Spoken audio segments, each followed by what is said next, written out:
Salam, salam hormatly kardeşler. Bugünkü meclisimizin oturuşunu bir wajyp tema başlamakçy bolýar. Ol hem tema bana yurtdan gelip goşan habarlar bilen baglanyşykly. Soňky 10 güniň dowamında dörli ýerden, dörli adamlardan, dörli pikirdäki habarlar gelip goşdy. Şol sany jan edenlerim bar. Ýa-ni ýazgy dogrudallaram bar. Esasy aýdylýan mesele ýa edilýän görüň men ony dünkü çykyşymda aýdyp berdim. Bir çetini galandan häzir gysgaça aýdyp beren wagtyny bilen almalyk üçin. Aýdylýan esasy da ýurt içindäki ýagdaý çekip çydardan geçdi. Ýurdun içinde ne düzgün bar, ne tertip bar, ne döwlet bar, ne hökümet bar, ne döwlet işgäri bar. Alyn alynky, ýolun ýollynky, artyň harmanyna döndürdiler. Aeroportdan gidýän adam, gelýän adamdan gidýän adamkan şu ogurlap bilenni samolyotlara ýüklep şumal ýurdun daşyna çykarýarlar. Indi bu da bundan agry çydarlyk ýagdaýymyz ýok. Biz şu haramhor hökümeti, bir kanun hökümeti tahtdan düşürjek.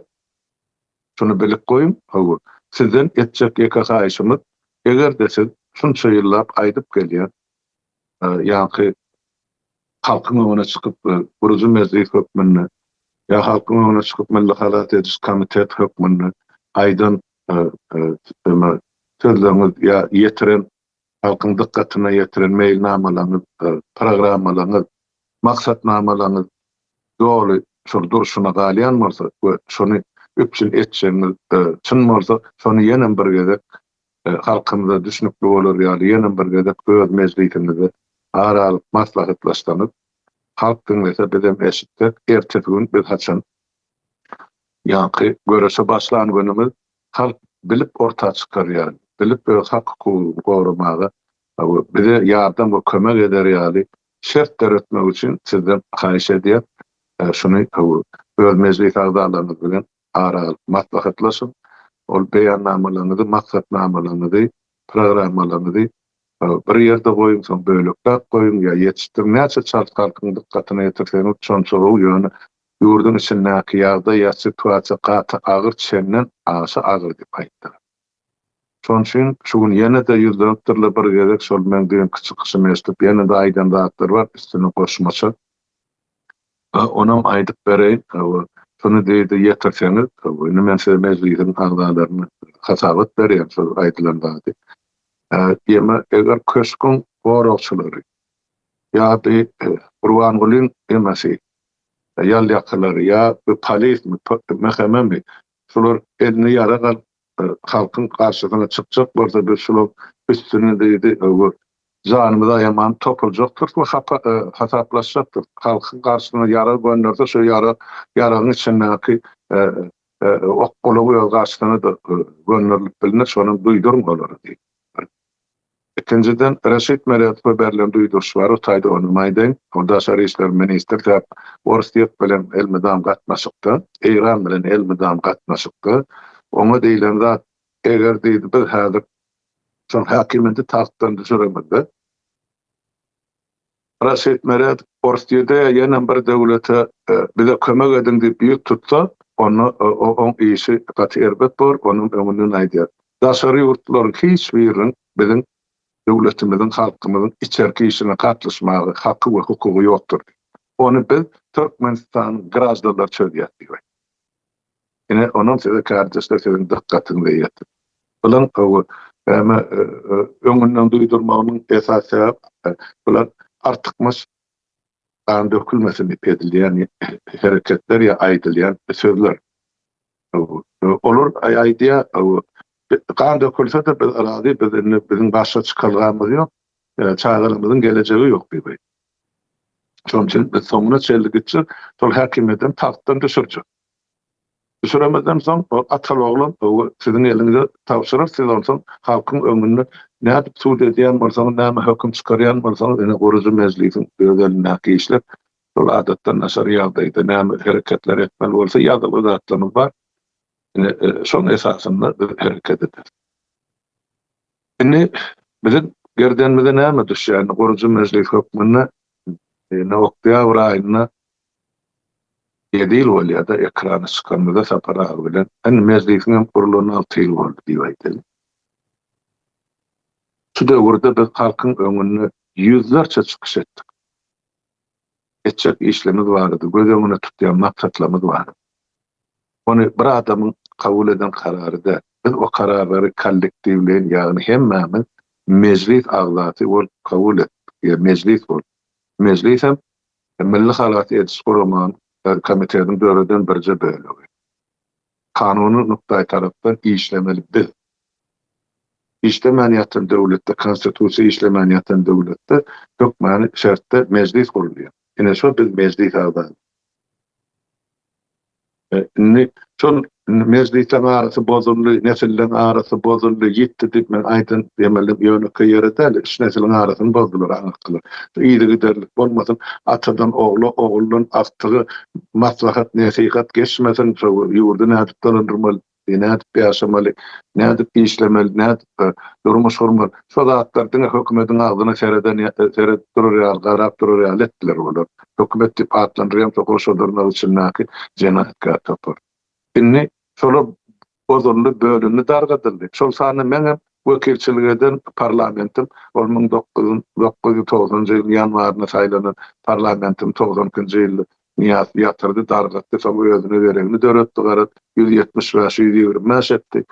Ýöne men begendirin bir zat bar, onu hormatly meclis agzalary senin dikkatyňe ýetirip, şu parlamentde oturan men bilen işleşip, iki tane kardeşim, maňa şu büyük çıkışımdan soň jan edip aýdan sözleri hamra biz öz wagtyny öz halkymyza yetmeli borcumuzy yerine dolu ýetirip bilmedik. Diktatura bizden güýçli çykdy. Bizi ağırladılar, molladılar, şolar ýaly altına atıp wada berdiler. Halka ýanky böyle sowur bilen Mercedes berjekdi, halkymyzyň ömrüni başga ýerine sowduryp biz şo taýda etmeli, konstitusiýon borcumuzy ýerine ýetirip bilmedik. Inni bilen ýitirer zat ýok, janymyzy ortaga goýmaly bolsa biz taýýar, ýöne şu gelecekdi halkymyz üçin, ýaşlarymyz üçin ýaşarlyk täze Türkmenistany gurmagy elden gelen kömegimiz üçin. Janymyzy ortaga goýmaly bolsa biz taýýar. İki adam ene düýünden mermen öňkü kardeşlerimden jan etdiler. Olara mene ýurda baramyzda, ýurda aramyzda görer. Olara da sag bolsun aýdýan, ene şolary pozisiýa gelenlikleri üçin men düşünüp otyrym, olam şol 36 ýylla bagyşlangy içi porsap durşa hökümet bilen edýän jenaýaty barada ýöne. Çok güýçli bolsa ýuňadyk ýere gider diýe Türkmen. Sonuçta şunun dikkatinden urulup hiç olmany ölmäke insabyny arasalap gitmekçi buladym. Sağ bolsalar, ene şolar ýaly adamlar ene çykyp dur, ýazyp dur, gömüllü üstüm hatdan ýaňa jan edip durlar ýerli ýerde. Bilen badyr nira gitmeli bolsa, nira barmaly bolsa, taýýardyk gününi belleseňiz bolýardy. Sağ bolun sizin ýurtdaşlar, şolar ýaly eden gollugyňyz üçin ýöne şu taýda biz meclis agzalary bütün halkyň jogapkärçiligini, keşigini özgerdenmiz alyp otyrýar. Şonu biz taryhyň öňüne jogapkärdir. Şonu şu jogapkärçiligi duýup kabul edip, şoň esasyny biz hereket etmeli. Şonuň üçin häzir täzeden dolanyp gelir 20-nji ýyldan bäri näme karar kabul eden bolsak, näme netijelere gelen bolsak, halkymyza nämeler hödür eden bolsak, nädip täze Türkmenistan burjak bolsak, şol maksatnamalamazy hemmejigi şuň hemmejigi agzap geçip bolmaz, esaslaryň üstünde peýsgaçarak durup geçdiňiz, soňman jikmejigini ýekelikdemi, ikilikdemi meclislerin indik oturuşlaryny dowam etdirýär, tä ýurda barýança. Ýöne biz şu taýda halkymyzy hemme zady ýene-de bir gezek düşündirmeli. Etjek bolýan işlemimiň aňyrysyny halkymyza, döwletimize, milletimize, gelecekki nesillerimize näme bährik bar. Şonu biz her birimiz öz dilimiz bilen, öz düşünjämize göre kabul eden kararlarymyzyň laýyklykdy aýdyp bermemizi men sizden soraýar. Halk şoňa garaşyp otyr. Esasanam şo erti bizim barmağımızı, ýurda barmağımızı bütün etjek adamlar suratlar haýyş etdiler. Reşit Meret'il meseleni aýtdym. Ýene bir gezek gaýtalap aýdýar. Türkmenistanyň içerki işini hiç bir döwletin gatnaşmagy ýa gatnaşmagy, goşun salmagy, klan etmäge haky ýokdur. Täp şol häkimetlik oturan adamlar öýleri jenaýatkar topur, terrorist, bular hemmesi gutnamaty elimizde bar. Şoň üçin onuň gitjek ýeri ýok. Halk näme etse haky bardyr. Döwlet halkynky, ýurdam halkynky, oň baýlygam halkynky, ýöne han şol baýlyklar. Indi jogap sorulmaly wagty geldi. Demek şol atan oglum, oň töwereginem hemmejigin bular ýoga çekler, tutup biziň elimize tapşyrjaklar. Ene tok borjum meslik we kararlar bilen döwreden komissiýalaryň üstü bilen bular hemme eden jenaýatlaryň ýekeme ýeke hakyň öňüne ýüzüne basmaly bor. Soňra bilen hemme ogurluklar kim nirak eden bolsa ýurdun içine getirip hadyna goýmaly bor. Şonun ne şu taýda tede ýetirip bilen edilen haýyşlar konstitusiýon hukumy ullanýar. Halkyň bize bildiren anamy, şoň üçin biz halkyň anamyny ödemek üçin etmeli hereketlerimiz. Endi ýene bir şol öňkü kabul eden kararlarymyz. Kim nämesi, haýsysy ýadyna düşýän bolsa, kim haýsy meselede aýtjak bolsa, aýtyp geçip bilersiňiz. Ýöne konstitusiýon reforma hukman geçirilmelidir. Konstitusiýon reforma diýmek näme? Konstitusiýany men öýdüp çykyşymda aýtdyk.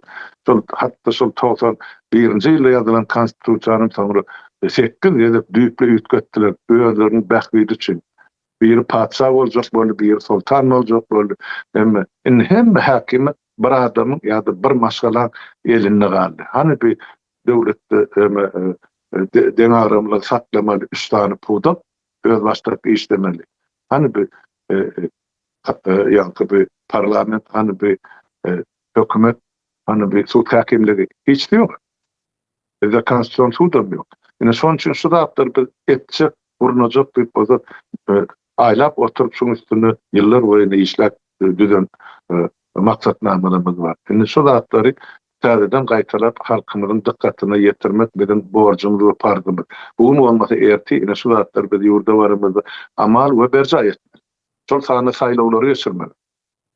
Ine gysgaça men şu zatlaryň üstüne durup geçeýin diýdim. Kardeşler, endi kimde näme soragy bar bolsa men düşünüp otyryn, hemmäňiz işli kim hassas eredýäňiz, kim ýene birde o işleriňiz birinji eliňiz galdyryndy, o soň aýtjak adam bolsa aýtyp çykyp gidip. Egerde şu ýanyňyzda adam kan bolsa, hassaňyzy seretmäge başga adam ýok bolsa, onu siz erti buyurgun aňyr kul ýekelikde ekrana çykyş edip goýup bilersiňiz. Ana ýigitler hemme çykyşlaryňyzy goýup, o saýtda da men dedi.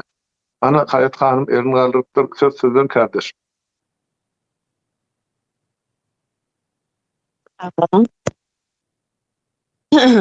Bugün Türkmenistan dünyada türmelerde oturan adamların her 100 miňine gelýän sany boýunça 4-nji ýerde. 1-nji ýerde Salvador, her 100 miňe 1086 adam. 2-nji ýerde Kuba, her 100 miň adama 794 adam. 3-nji ýerde Ruanda, her 100 miňe 637 adam. 4-nji ýerde Türkmenistan, her 100 miňe 576 adam. Amerika, hatta Amerika bizden soň her 100 miň adamna 531 adam denk gelýär. Göräýmäne, yani umumy jemi aslında nemenin bütün türmelerinin, koloniyalarının alma kapasitesi, içinde adam oturma kapasitesi 13 miňdir. Ýöne biziň şu wagt türmelerde oturýarlar çaklama 35 miňden köp adamdyr. Bu bolsa 2,5 esse alyan kapasitesinden köpdür. Ve göräýmäne Türkmenistan bugün bir türme ýurdy. Milleten bir jenaýatkär ýurt ýanak görünýär. Ýöne bu beýle däldir. Türkmen milleti jenaýatkär däldir. Bu Türkmenistanyň içinde konstitusiýon guruluşynyň ýoklugy, bagymsyz suwdyň ýoklugy we Türkmenistany bir kara rejimiň basyp alanlygynyň nişanydyr, suwutnamasydyr. Indi aýtdym, ýani 13 miň adam almalydyr türmeler. Ýöne biziň türmelerde 35 miňden köp adam oturandyr. Meselem Daşovuzda Zenarların kolonyası vardır. Zenarlan oturyan 700 adam alıp bilme kapasitesi vardır.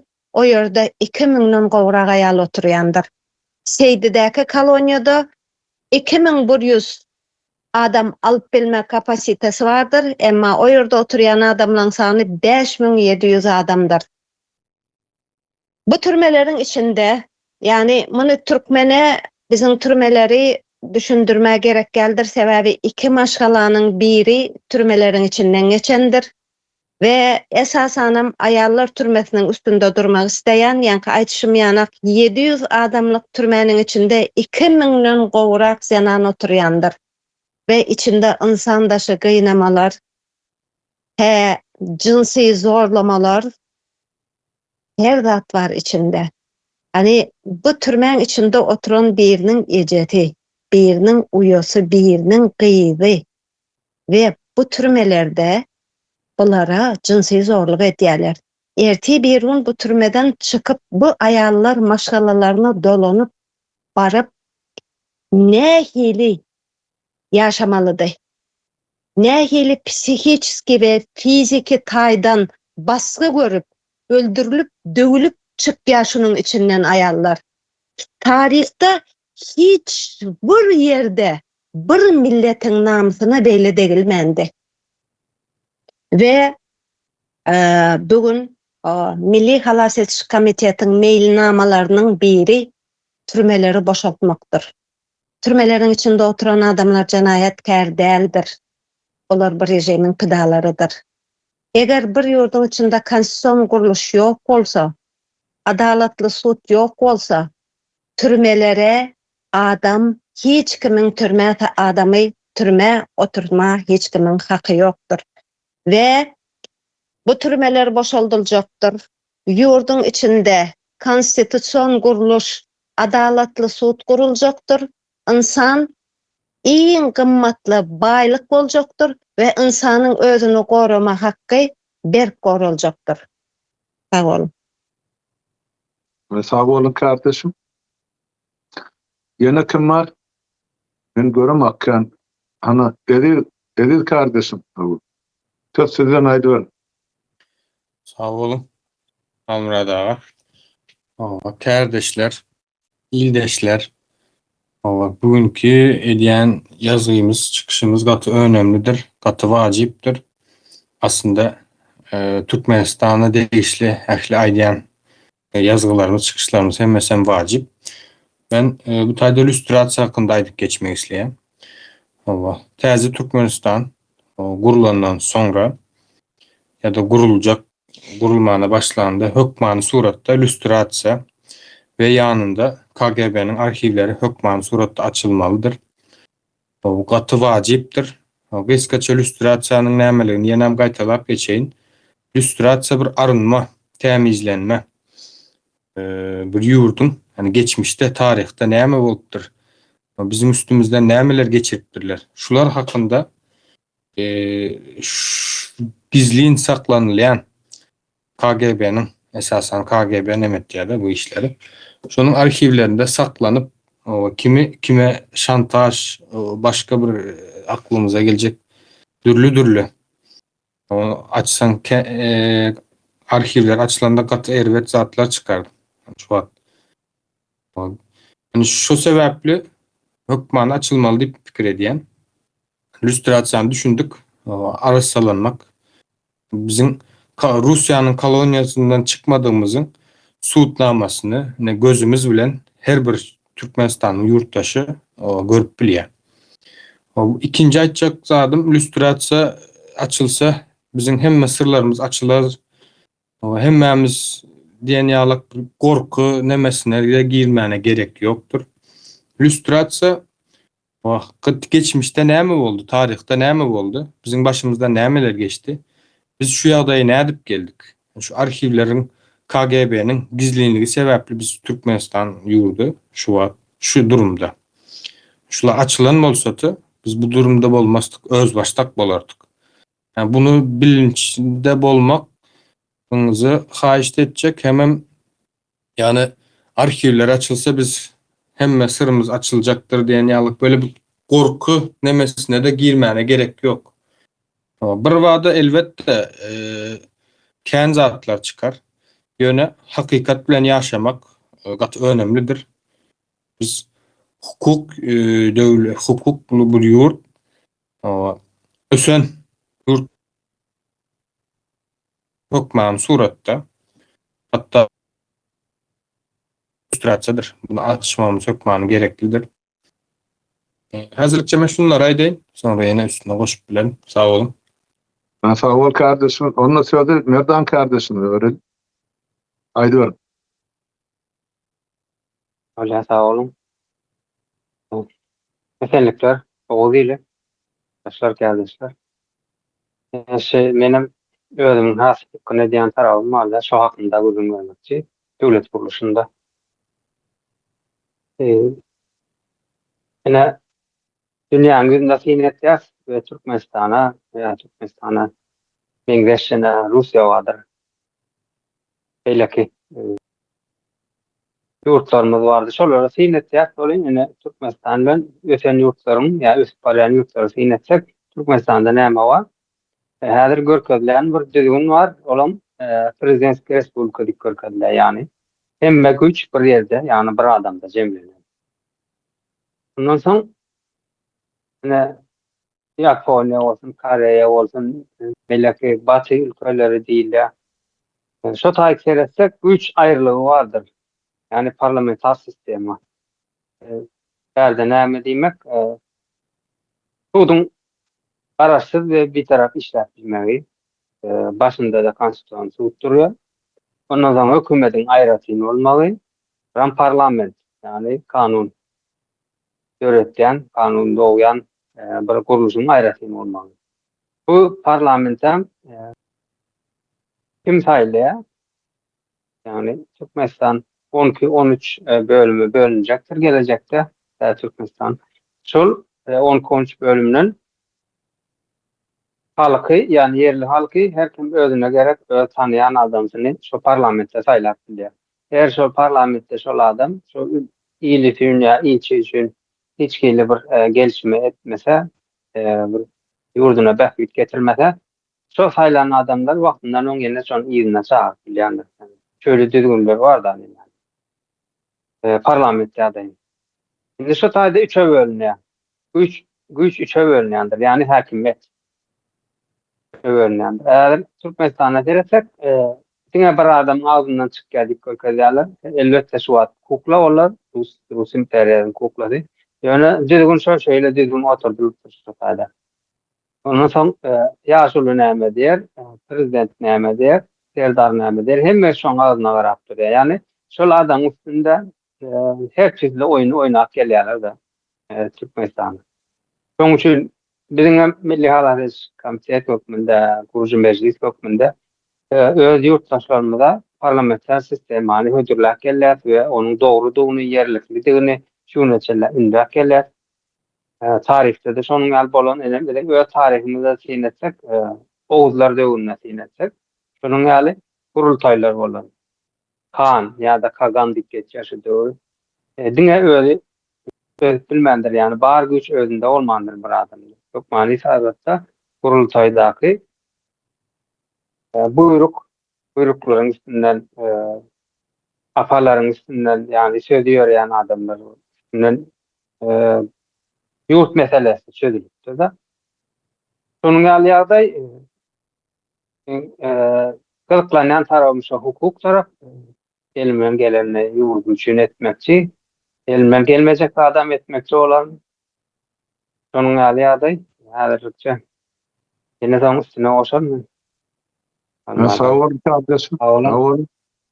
Yani kim ömürtlerini alır? La emam mi? Leyla Hanım. Ya Bertaş Akı'nın Ümidi Hanım. Ayt birin birinci böyle. Vali anan Leyla Hanım ayt veren dinleli.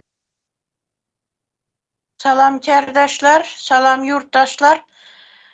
Menem öz mailnamamny aytyp ötsem, men türmedegile barada aýtjakman. Bir iki agzym söz. Taza Türkmenistanymyzy kurup dikeltkenden soň türmede yatkallarını boşatmalı. Köpince ayal kızlarımız yatıptı. Bir gün yatkallaba içinde. Anı zarar görüp şundin baskı astında kesel tapkan nelerimiz var. Hemme hapishanalarda, hemme türmelerdegile. Ha erkek bolsun, ha ayal kızlarının nesi bolsun, türmesi bolsun, hemmeşkinde zarar görüp kesel tapkallaba. Şulanı boşatıp, türmeden boşatıp bularını nesiz, hücretsiz dediler. Töleksiz doktorlara qaratmalı, hastaxanalara. Şundin hakkı başılarını çıkkandan son töleksiz ne almaka, ne dediler, liçenya almaka hakkı var. Öz hak hukuklarını talep etmeke de hakkı var. Azat erkin yaşamaka hakkı var. Halkımızı hakkı var. Yurtumuzunu hemme nesinde, budaklarında öz nesini aytmak adam hakkı var. Şulanı aytayım dedim, sağ bolun, bu meni mailnamam kıskaça. Sağ olun kardeşim. Anonla Umida Hanım'a söz verelim. Hiç yaxşı kardeşler, yurttaşlar. Milli Halas Ediş Komitetimizin en vacip mailnamalarından biri sosyal üçüncülüktür ve sosyal taydan yardım verilmeyi. Təzə Türkmenistan güçlü cemiyet, adalatlı durmuş. Hormatlı yurttaşlar, devletin hakiki gücü dine iktisadi görkeziciler bilen ölçenmeyer. Güçlü devlet öz halkının yaşayış derecesini yukarılandırırlar ve her bir yurttaşa denk mümkünçülük törediyen ve hiç kimi kıyın gününe yalnız koymayan devlettir. Təzə Türkmenistan baradaki düşüncemiz dine Türkmenistan təzə binalar ya da təzə taslamalar bilen çeklenmeli değildir. Hakiki təzəlik adamların gündelik durmuşunda duyulmalıdır. Her bir maşkala, her bir yaş, her bir pensioner, her bir mayıplığı bolan adam, her bir ene ve çağa devletin sosyal gorağına duymağa haklıdır. Şunun için hem giremli sosyal reformalar zerurdur. İlki bilen her bir çağa kemillik yaşına yetiyence devlet tarafından izgiderli sosyal golda verilmelidir. Sebebi çağlar goyulanmaya, goyum yurdun geleceğine goyan maya goyumudur. İkinciden pensionerlerin pensiyaları yaşayış çıktacılarına layık derecede izgiderli gözden geçirilmelidir. Uzak yıllap zahmet çeken adamların garılık dövrünü asuda ve abraylı yaşamaya hukuku vardır. Üçüncüden mayıplığı bolan yurttaşlar için el yeterli sağlığı, gorayış, bilim, iş mümkünçülükleri ve değişli sosyal kömek cingildirilmelidir. Cemiyetin ösüşü ehli adamların mümkünçülüklerinden faydalanıp bilmeye bağlıdır. Dördüncüden köp çağılı, pes girdicili ve kın durmuş yağdayındaki maşgalalar için açıçan ve adalatlı sosyal kömek ulgamı döredilmelidir.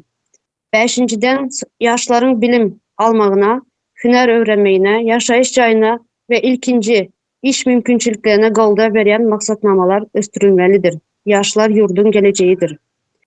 Şeyle hem yukarı hili sağlığı, gorayış ve bilim hizmetleri ehli yurttaşlar için has el yeterli olmalıdır.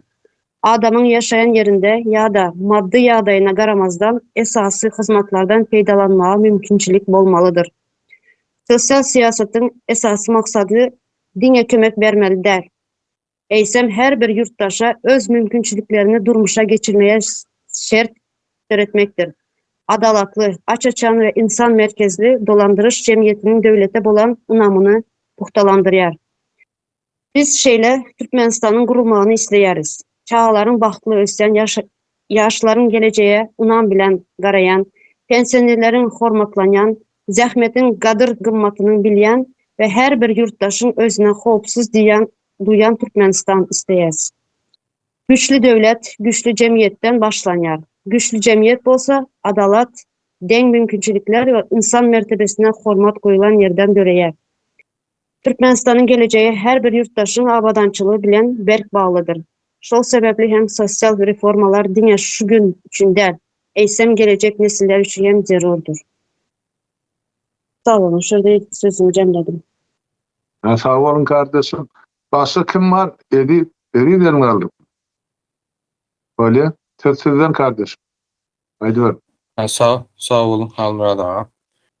Yani lüstrasiya hakkındaydık geçtiğimde. Lüstrasiya geçirmeden hukuku da dikeldip bilmeyendir. Buna maydık geçmek isteyen üstünde durup. Sebebi geçmişte näme bolanyny bilmeyen, kimin kimligini bilmeden hukuku dikeltme mümkinçiligimiz yoktur. Şu wagt kardeşlerimin aydık geçýän türmeler hakkında aydılık geçildi. Sosyal üçüncülük ve meclis diýen ýaly başka da aydılacaklar vardır. Bunların hemmesi biri bilen bağlanışıklıdır. Aslında ayrı değildir. Sebebi lüstrasiya geçirilmeli, hukuk dikeldilmeli, toprak reforması geçirilmeli, halka topraklar paylaşıp vermeli. O meclis kurulmalı. Ondan sonra halk öz yurdunun içinde söz eýesi bolmalı. Yani yurdu halk yönetmeli. Öz sayılan deputatlarının üstü bilen. Yani şu şekilde bir yurt kurulacaktır. Yurt kurulmalıdır. Hökmanıdır. Bundan aňary başka yolumuz yok. Bu ansat bolar, kıyın bolar bilmedim. Yani bu hökman suratda kurulmalıdır. Üstesine tribunal getirilmelidir. Yani lüstrasiya geçirilende günahliler, cinayetkarlar, cinayetsizler diýen ýaly bulara aýyr-saýyr etmemiz üçin hukuky dikeldip tribunal geçirilmeli hökman suratda. Ondan başka da lüstrasiya geçirilen yurtlar hakkında kıskaça ýatladyk geçmek isleyen Pribaltika yurtları esasen Estonya, Letonya, Litvanya vardır. Ondan sonra Çekya, Polşa diýilýär, Polonya, Germaniýanyň ýarysy bölünüp sonradan birikdi. Başka da bar. Umuman aýtjak bolýanym bu yurtlar lüstrasiya geçirdi ve şu wagt bolmaly ýalak halkyň demesi üçin, geleceği üçin, halkyň refahy üçin halkyň ýaşap biljegi bir yurtlara öwrüldi de. Geçirilmedik yurtlara da nemedik bilersiňiz, seredip bilersiňiz. Men häzirlikçe şunu aýdyp geçeýin, sağ olun. Sağ olun kardeşim. Yine bir elini alır ya. Abdurrahman kim o? Bayram. Aha. Kardeşim. Bayram söz sizden haydi ver. İçaçı kardeşler, ildeşler. Benim şu yer su reforması var geçecektim. Yani Türkmenistan'ın ilkinci maksatnamalarının bu yer su reformasıdır. Yer halkımıza den dereceli paylat verilecektir. Ekin meydanları hayhallarımıza paylat verilecektir. Onu islen ekin ekip bilenler her iki ýagdaýda baktıya buğday diýen görkezme bolmayacaktır. Yani ekin ekip islen bakanlarından satıp bilecektir. O zaman örmeyi dağlara gelip maldarlığımdan var bizim örmeyi dağlara mallarım den dereceli paylanıp hemen örmeyi dağlara den dereceli paylanıp verilecektir halkımıza. Şunu etmek istedim. Sağ olun. Sağ ol kardeşim. Ana tayda Malcolm oğlum birinci elini aldım ya Merdan kardeşim. Harika. Böyle Malcolm oğlum söz sizden. Sağ olun kardeşler sözü vereniz için. Benim şu geçirmeli reformalar katı yurdum içinde esası bu rejimin pidalarının biri olup yurdun geleceği olan neslimizin doğamatı olan çağalar katı ünsün kaçırıldı. Son tüynem bu da uluy hükmana geçirilmeli reformaların biri deyip düşünýän çağalara ösen devletlerde nähili bilim berilýän nähili saglygy bilen gyzyklanýan ortalar bizim ýurdumyzda da şol atlar hökman edilmeli bu taýda ýeke sanap oturmaýan soň ýene bir gepleşikde giňişleýinem aýdyp berer. Türkmenistanda hemmemiziň bilşimiz ýaly çagalar üçin hiç hili sosial hyzmatlar berilen ok, saglyk tarapam şeýle seredilen ok, gaty ünsden soňlan gaçan çagalarymyzyň ýagdaýy. Şoň üçin hem muňa meňzeş guramalaram ýok, sosial üçinçilik bilim ol ady-bada özü ýok. Şoň üçin hem çagalara biz meclisimiz tarapyndan buna karar aldık.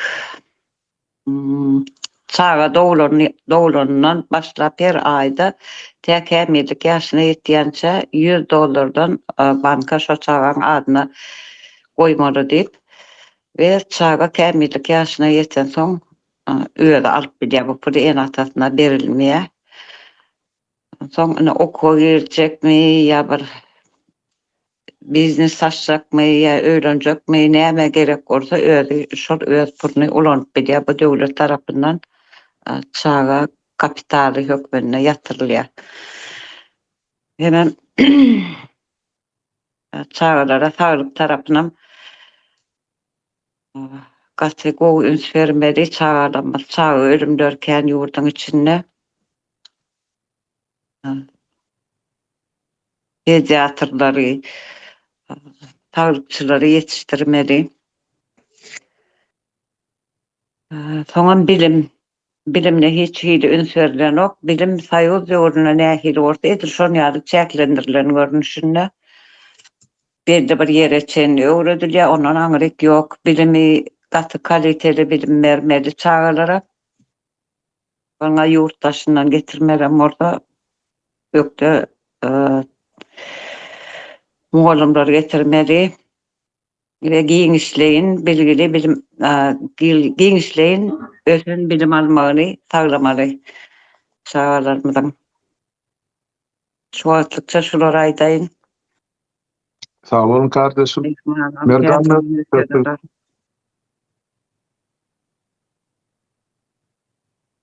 Sağ olun. Saýdam bilemem ýaklaşyk bolanda. Türkmenistanda şu wagt mesela yurttaşy ýazylan ok ýa ulanylan ok edebi dil, resmi dil diýip sanjakmy. Gaýat bir status berdiler. Status diýip bu bilhem diýip bolsa olam näme diýmek, gol diýmek. Manysy arapça sözünden gelýär.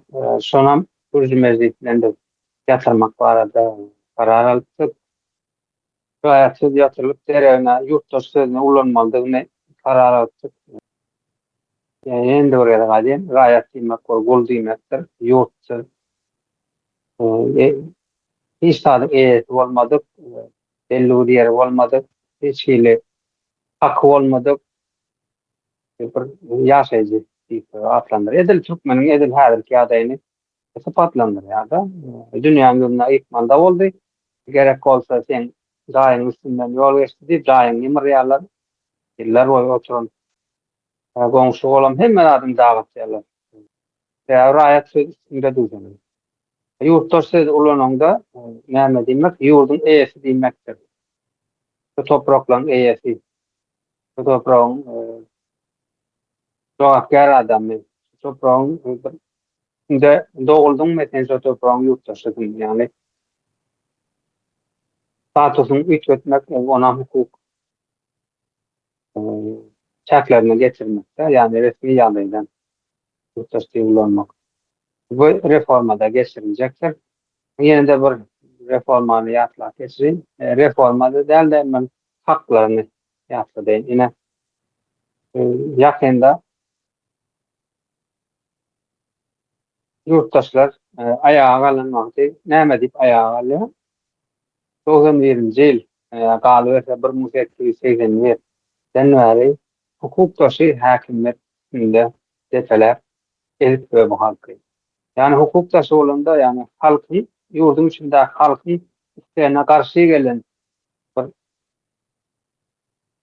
zulüm görkezden bir rejim var. Başkaçı hem terör edip diyor, hem halkını genoside geçirdi. Şimdi halk ayaklanın nedeniyle yani ön isteğine karşı gelen başkaçı bir terör rejimi üstüne yani kurulmuş bir terör rejimi üstüne karşı çıkandır. Onlardan talep edilenlerdir. Onlar dünya seyirlik süpürülmelidir. Nemet etkisiz hale getirilmelidir. Ulan seviyeyi hakkı ve dünyevi hukukun içindedir bu. Birleşen Milletler Kurulması hiç bir yurttaşındaki devlet kuruluşları olsun ya şartı kuruluşlar olsun hiç bir jurisdiksiyada yerli halkın ayaklanmasını hukuk taşı deyip kabul edilenlerdir. Yani yerli halk ayaklandı mı demek halklıdır. Yani topraklar onunki, yurt onunki, içindeki ya gelecek onunki, çağlar onunki. Onun için yurttaşlara yüzlenesin yani halmada dağda ayet geçti. Yurttaşından hiçbir koşun ya da bir devlet koşun olsun, yine olsun başka yurttan gelmene hukuku yoktur. Hukuk taşıdır. Onun için hak sizin tarafınızdadır. Yani yurttaşın tarafındadır. Onu yatlayın dedim. Anladım. İş çıktı Allah. Oğuzhan kardeş buyur.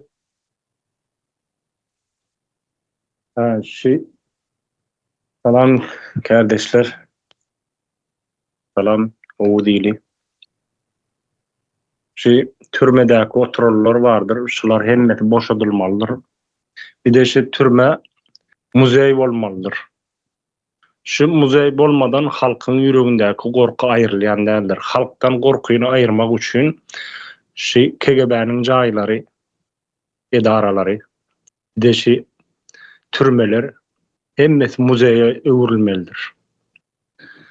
Bir de ýurtdaşyna çağalar üçin siyasi emmezady açyk bolmalydyr. Kitaplary ýurtdaşyndan getirilip terjime edilmelidir. Gelecekte nesiller üçin bir yurt kurulýa, täze Türkmenistan. Bulam ýurdun geljegi üçin gurulmalydyr. Nesillerimiz üçin. Çağalarymyz ýurdun baýlygydyr. Gelecek nesiller üçin bu täze Türkmenistan gurulýandyr. Şoňa da halk goşulmalydyr. Her kim öz çağasynyň gelejegini düşünmelidir. Biz enemiz atamyz bize hiç zat koymadylar. Biz çağalarymyz üçin bir yurt kuraly, bir yurt koyup gidelim. Şonuň üçin täze Türkmenistan gurulýandyr. Munam halk bilmelidir. Bilibem bu işe elini çermäp girmelidir. Sağ olun. Sağ olun kardeşim. Ana yine Malcolm oğlum ben kaldıktı. Kardeşim sözsüzden. Sağ olun. Benim şu taýda nämäni aýdyp geçecek bolan biz häzir 5 sany vilayata böldünen indi biz täze Türkmenistanda 13 sany il bolmaly diýip demetdik, karar aldyk. 13 ilim öz içinde ilçelerim owalara bölünüp geçýär. Şunu owa diýip geçmeýär. Owa ýerlerinde de mektepler, sadyklar hepmeti bolmaly, diňjar şeherleri, parklar bolmaly. İlçelerde de şoň ýaly ne diyecektim? Diňjar şeherleri, sport meydançaları, kitapxanalar, umuman şehirde näme ilde, ilçede näme bar bolsa şo zatlar owalarda da bolmaly, poliklinikalar, saglyk ojaklary bolmaly, hastahanalar gurulmaly. Sebebi hastany owadan tä şeheri alyp barýançaň, o skor gelýänçe o hasta ölýär. Şoň ýaly zeruriýetlik ýüze çykan wagty hastahanam bolsun, diňjar şeherlerim bolsun, restoranlaram bolsun, toý tomu etmek üçin şo zatlarym üçün edilmeli. Soň ekologiýasyny seretmeli halkyň şu wagtyne gün depesinden urup yürekden tarpatayın gidip oturanlarken şu sıralarda.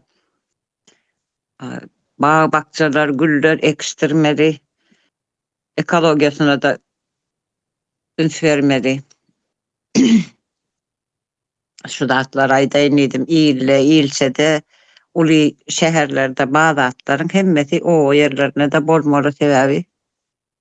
O halkı esası imit, gök, mive bilen öpçünede oturan, süt bilen da et bilen öpçünede oturan halk. Bunların yeterli medeni şekilde yaşamayı hak ediyorlar. Şurayı da iniydim sakoğlap zortun ayttı.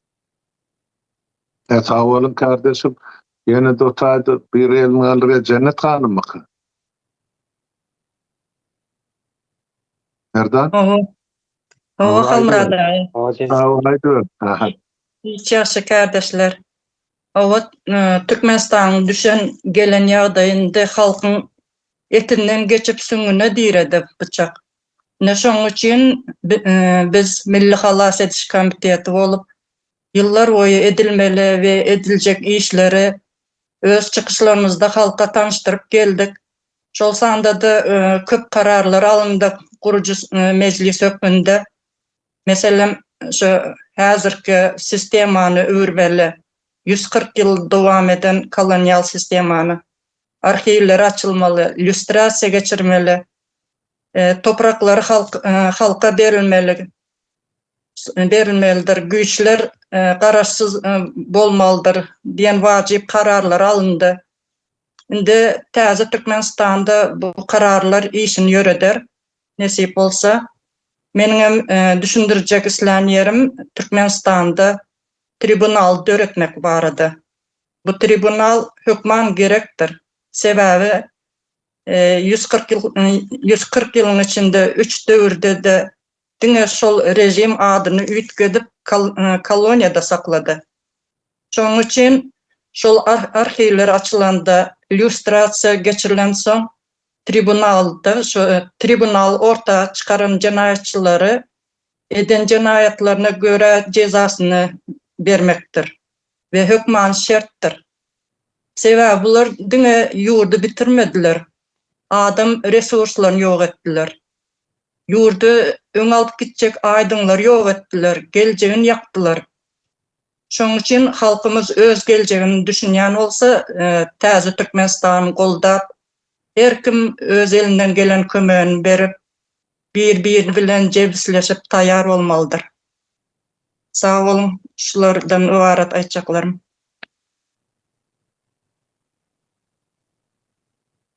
Sağ olun kardeşim. Başka söz alacak var mı kardeşler? Ya olmasa şu yerde hazırlıkçı tamamlayın. Aha, ben görüm bak. Böyle kim ele aldırılmalsa? Leyla hanım elini aldırır. Sağ bolun. Menem çağalar barada, mayıp çağalar barada mailnamama aýtyp çekedim. Mayıp çağalar hücretsiz hastahanalarda näýetmeli? Liçeniýa almaly. Mayıp çağalara yardam edip taza Türkmenistanda joy berilmeli. Mayıplygyna göre iş näsini üpçün etmeli, hüner örgetmeli. Ücretsiz. Osunam çağalar mektebe aparılıp getirilgende ücretsiz töleksiz avtobuslarda aparıp getirilmeli. 5. sınıfa çelli çağalara ücretsiz töleksiz yemek içmek verilmeli. Ondan sonra lagerlerini üpçünet vermeli. Ücretsiz. Her uça cevapa çıkkalarında ata-anası bilen atası ya da anası bilen başka yurtlara gezip Bulanı şundan başka yurtlarının näsini görüp ürgenmek üçün yol açıp bermeli. Ana şularını aytayım dedim. Sağ bolun. Hali yeniden izini devam ettiremeyecek alanı. Sizem sağ olun kardeşim. Üstayda cennet kanıtı elinizi yatırdınız mı ya yenim söz alacağım.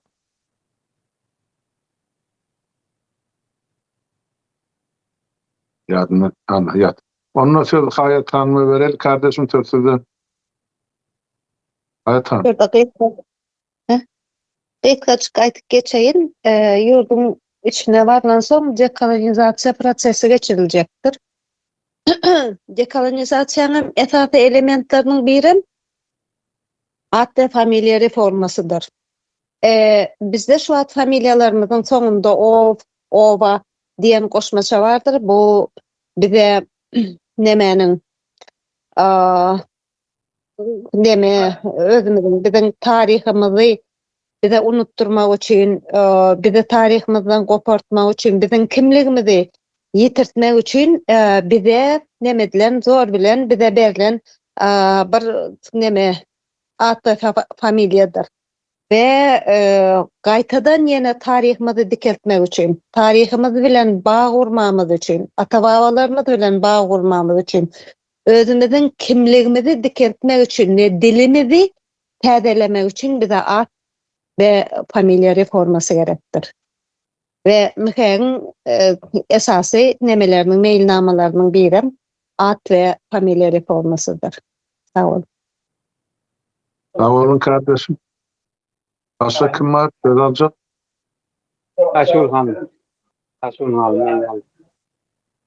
Sen göremez. Aşulhan buyurun.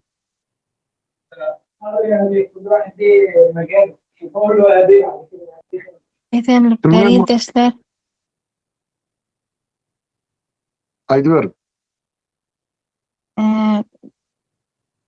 Komitetimizin mailnama ve meclis kararlarımızın biri de adam kımmatlıklarını göz önünde tutyan konstitusiya reforması.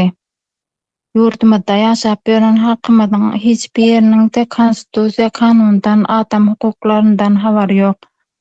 Konstitusiyamızda adam hukuklar barada gowzatlar ýazylypdyr. Ýöne özümem konstitusiya kanun näme bilmeýärdim. Konstitusiýany öwrenip her ýerde ýolda ýöremek, işte işlemek, hakyň öýüňde ýaşamak, hakyň hemme zady öwrenip bolýan eken. Ýöne hakyny talap etmesin diýip konstitusiýany öwredilmeýär. Konstitusiýa üýtgedilmeli däldir. Ýöne konstitusiýany goşutyrna içindäki hökümet işine gelmeýän ýerini öz işine ýaramly bolar ýaly üýtgedilýär. Daşar ýurtda kiçijik çağa da öz hukugyny gorumany bilýär. Görüp gören zatlarymyz mesela çağa öz çağa meni gezdirjekdiň, gowy giyindirjekdiň, meniň pikirimi dinlemäge borçlusyň diýip ena atasyna ýüzlenip bilýär. Bizde adam kımmatlyklaryny, hukuklaryny gorayan gowy bir konstitusiýa ýazmaly we ol konstitusiýany dogry we dürüst işletjek adamlar bilen işlemeli. Şeýdip täze bir Türkmenistan Cumhuriýetini gurup bileriz. Sağ olun, sözüm jemledim. Sağ olun kardeşim. Aha Merdan kardeşim sözüden haydi verin. Üstada delegat geçen Gurç meziyet yurdun içine baran son yurdun içinde adattan daşary ýagdaý ýylan etjekdir. Olam näme üçin ýylan edilmeli? Ýa-da guruljak Cumhuriýetiň öňüne alınmaz ýaly kapitaldan Rus ayaklary, yani imperiýanyň ayaklary hiç gelip badak kalmaz ýaly içeriden daşardan Cumhuriýetiň dikelmeginiň ýa-da respublikanyň dikelmeginiň ýa-da düzgün gelmeginiň öňüne alyp biljek her türlü hoplaryň öňüne almak üçin adatdan daşalýardy. Olam belli ursurlar bilen yani dowamlılıgy satada gurulş mezgidi böyle hukuka göre belirler diýip yani.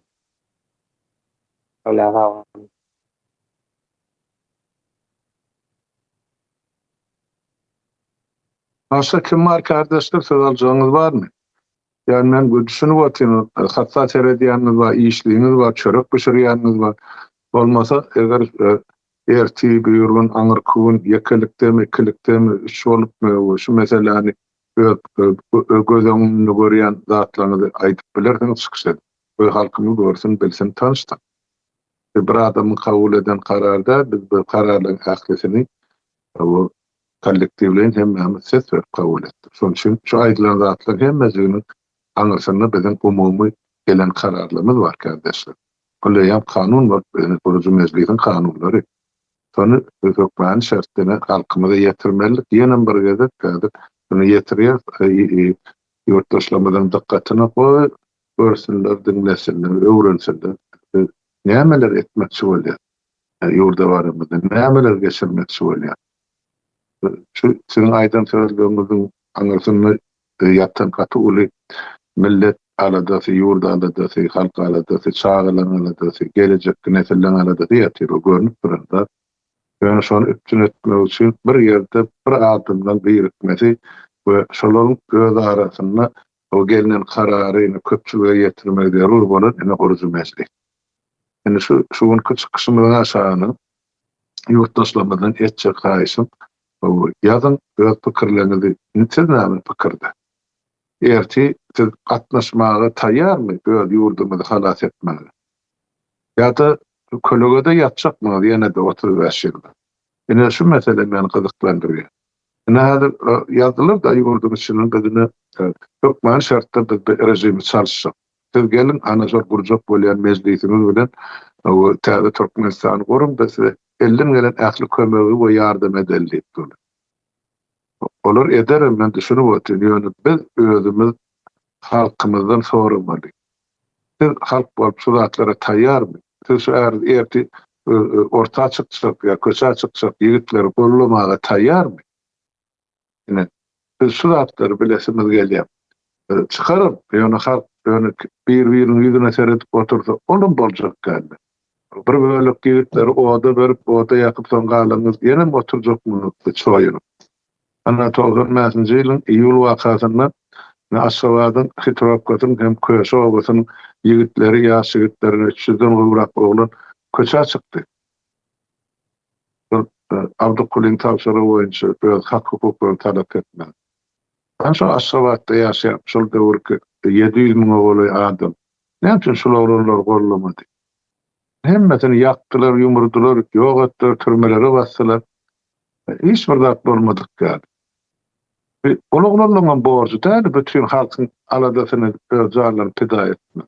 Ýöne şu tapar çykyş edýän ýigitler, olar biz jarlygy ortaga goýma taýýar, şonam eder. Ýöne bir Türkmenistany üýtgeçip, rejim çalyşyp, bu täze Türkmenistanyň öňe sürýän ýa bizim meclisimiziň we Milli Halat Komitetining öňe sürýän teklipleri we beýanatlary, maksatnamalary bize bizim gözüňde tutýan Türkmenistanyňda gabat gelýär. Biz şu zatlar sizi amal etmäge ýurdun içinde şert döretjek diýip bize ýüzlendiler. Şoň üçin biz häzir şu taýda meclis bolup halka ýüzlenýär.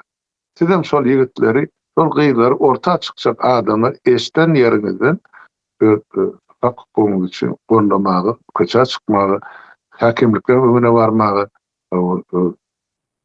täze Türkmenistany gurmagy aktyw gatnaşmagyňyz zerur. Şonu aýdaýyn. Bulara geler özlereder, näme gurýan bolsa göreli, bizim közdüýür soň görersiz ol kömsüklik bolýar ýurtdaşlar ona aýdaýyn staýdy. Biriniň janyny oda ýakyp özüňize oduny çoýunjak bolsaň Türkmene gelişik häsiýetler şonu dogry düşünüp. Şonu aýdaýyn, galan işlerim ýuwaş ediler bolar hökmän wana Üstrasiya meselesi hökmän edilmeli, arhivlerim hökmän açylmaly, onun halkyň öňünde açylyr, telebidine de goýulur. Onu o 5 tane adam oturup beýlekkenip karar çykyp ýapmadan halkyň öňünde telebidine de goýulur. Kim näme edipdir, näme jenaýet? Eden danwatlaryna çelip kimin üstünden arz edipdir, kimi satypdyr, kimi tutturupdyr, kim ogurlyk edipdir, kim jümürlük edipdir. Hemmesi goýuljakdyr o taýda. Üstrasiyada, arhivde de şolar ýaly, KGB kim hyzmat edipdir. Ýa-ni kardeşlerimizin bir kısana aýdyp geçdi daýyny şol Leyla Hanım'ın aýtdy, Alky Hanım'ın sosyal meselede, umide meselede Hanım'ın aýtdy şol güns bermel meselemiz bar. Sagan maýyklary, çağılary, ýananlary hyzmat etmek barada şulara mugut hyzmat bolmaly töleýse. Bu elbetde hökmen sosial döwletde şeýle bolmaly. Şol ediler. Bizim maksatnamalymyzda bar şulatlanma. Etazan min halk aýdyp geçişme ilkinji nowbatda bir halat etmeli adamlarymyz. Bu ene son ýaňky ýaş nesil ýanysmal ýorjan bolup başlaryny da şolary dogry eneleri çeldi. Sağlığı yok. Hayat Hanım o da bellep geçti aýtdy çıkışlarynyň birinde. Näçe adam Türkmenistan'ın kan yetmezçiligi, vitamin yetmezçiligi tarafından, iýmit kemçiligi tarafından, su kemçiligi tarafından, ekologiýa taýip bozulullygy tarafından ýedir çekip bir wagt dünýäden hoşlaşy. Endi ýaşanylaryň özlerim kolun bäzekler. Biz şuratlara üns bermeli. Bular niýede bejermeli? Niýerde gowy bu doktorlar bar bolsa getiririz hakyny tutar goý işletilir. Ýa-da ýa-da Krasnoyarskda gurulan, awada da gurulan ol milliard dollarlyk binalar bar. Şolar hemmesini şolar hyzmatyna bermeli. Çağalan, eneler we pensionerler. Oy bulara ödüyorum varsın şolar. Ýylym kaýşalyň dakbydan işlemeli. Şo ýerde medisina merkezleri açylmaly. Her bir şumal atellik görürler. Türlü gurdu. Sağlık keselleri uğrundan, genel keselleri uğrundan, karıları, kömek uğrundan kesellerini becerme, o şu tayda hizmet ettiler. Pöwridetinem bulan karan toplumun elinden gaňry var, halka tavşyrma. O tayda da tomuz çağırır deyin zarsın. Biz o çağırlardan birini täze Türkmenistan'ın razdarlarını ya da yurttaşların, vatandaşlarını öğretmeli. Borlu olur bazılarda tileşki tetbek görmeseler, bizim halkımız böyle milletlerde hiçbir kem yeri yok. Yani Türkmen talap vardı, inne olmadığını, şeydir bizim halkımız yarısı kuvvetiydi. Yani geleceğimiz yaxşıdır, şunu önemli bir bercay edersen, ne mesaj öğrenmezsek, şunu hem halkımız ünlüdük dur bercay eder. Ta olun aydan pikirleriniz için kardeşler, bu gurumun başıdır, hareketin başıdır. Yekilikte, istan yerinizde, öz sahipanızda mı, TikTok'ta mı, İmo'da mı, zannedik bir yurdun içine aydiyanız mı? Biz bariya Türkmen yurdu. Atsan tayyar olur, mesele şunu ıglan edilir, çoğunu halk esasen yurdumuz, halkımız, harbi eskerlemez tayyar olsun. Hükümet diýilýän jenaýatkar topar goýarlar, size de aňyrdan duýdurşyly. Eger şu halkyň çykyşyny döwet bolsaňyz, sizin hiç biriňiz sylanjak gal, onu maýdy. Eger şolary ýara çeneljek bolsa, şo ýara özüňize çeneljakdyr. Şunu unutmaň. Polisler size de şu meselede mehkemelere köşk goýarlar. Reşit Meredov da aňyrda uğradylan talapnamany maýdyp berdi. Daşary ýurtdan hiç bir hökümet ýa goşun gelip Türkmenistanyň içerki işine gatnaşmagy haky ýokdur. Bir bilen 1995-1995 ýyldan beri ulanyp gelýän bir taraplyk statusy ol hiç bir zat. Ol diňe edip oturan jenaýatlaryň üstüne basmak, gömmek, ýaşyrmak üçin ullanylýan perde.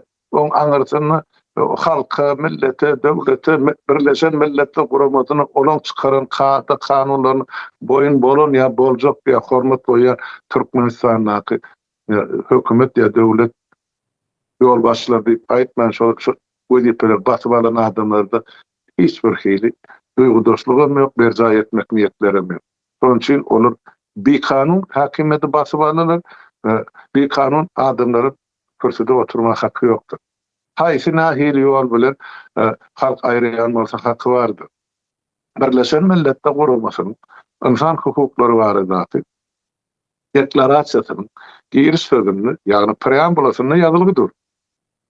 Ähli hak hukuklary elinden alınan milletin gowgalygyna galmagy hakkı bardyr. Ine şol hakkı ullanmaga da şol hemmemizi gerek geldi ýa yeri geldi. Bir döwür geldi. Yani şuň düşünülýär sulatlan gerekdigini, zerurlygyny. Şonuň üçin Siz halk bolup öz hakkınızdan, öz hukukunuzdan peýdalama, dol haklısın. Hiç kimse barmak çamurtmaya edenini dälime hakkı ýokdur. Şonu diýen adam öz jenatkar. Ene men de şu taýda durýan, ýöne dowam etdirip bu gurulçylyk söhbetleşip bir kabul eden kararlamada hemmesi bar. O kemini ogurlamak edenden bolsalar öňe süren ideýalar biziň aramyzda kabul edilen kararlarda ýaşap otur. Sağolun sağlıkta görüşelim kardeşler, indiki yapleşiklere şelli. Hemmäňiziň öýüňize saglyk ýurtdaşlar. Ýazyň aşagyny öz pikirlerinizi siz näme pikirler? Nähil görýän? Nädil sapal bolsa? Özüňiz gatnaşmaga razymy şu işlerde? Maňa ýazyp durarlar, jaňa diýerler bir aýraty, ol privat ýa şahsy ýazyly. Kommentlerde ýazyn. Bire jaň edin, aýdyn. Şu zatlara taýýar bolun. Men ýöne köýer aýdamak näçe ýyl bar, orluklary da öğrendim. Ene şol orluklar sizin geleceğinizin gorşawydyr, sizin goragyňyzdyr, sizin durmuşyňyzy öpçün etjek, ene şular ýaly size peýda berjek guramadyr. Şol orluklar. Odur hemme ýerde sizi halka gorkazjak, siz bilen bilerekde öz hakkyňyz üçin görüşjekler. Men şunu aýdaýyn, gysgaça men sözümi uzaldyp oturmaýyn, wagtdan bir çän barly. Eger şuň çykyş etmäge mümkinçilik tapmadyk kardeşlerimiz, sizem öz pikirlerinizi aýratylykda aýdyp bilersiňiz. Tagwalyň aýdan pikirleriniz üçin indiki dostluklarymyza çeldi tabaty.